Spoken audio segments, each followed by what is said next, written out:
The Cessna Caravan 208 is a 10-seater turboprop, often used by militaries for reconnaissance and for light transport applications.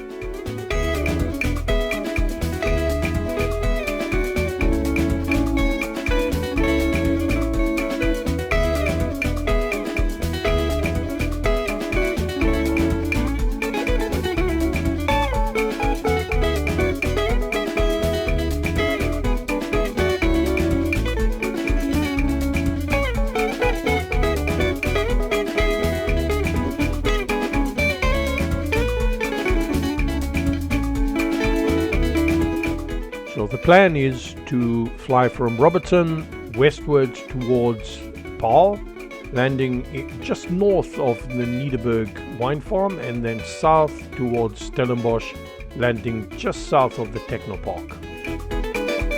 Weather in Robertson is fine with clouds coming in from the south, but to the north the weather was absolutely fine. Smooth takeoff and heading off towards the west.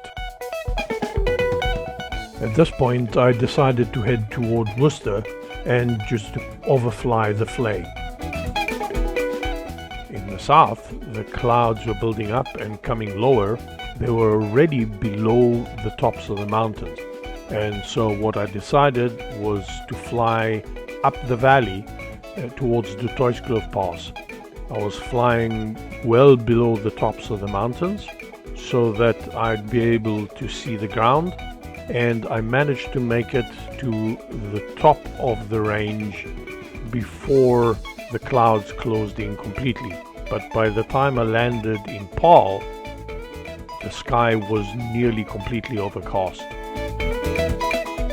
So given the deteriorating weather, I decided to just go up to the top of the runway, turn around and go back down the runway, taking off towards Stellenbosch.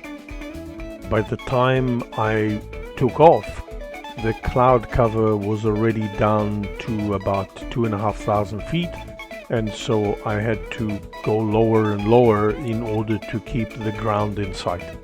One of the challenges when flying into Stellenbosch is locating the airport. The airport is very difficult to pick up unless you're right on top of it like we are now. Then you can make it out, but between the wine farms it's very difficult to see. Once you're lined up on the runway, it's really obvious, and so landed in Stellenbosch just before the clouds closed in completely and parked there for the night.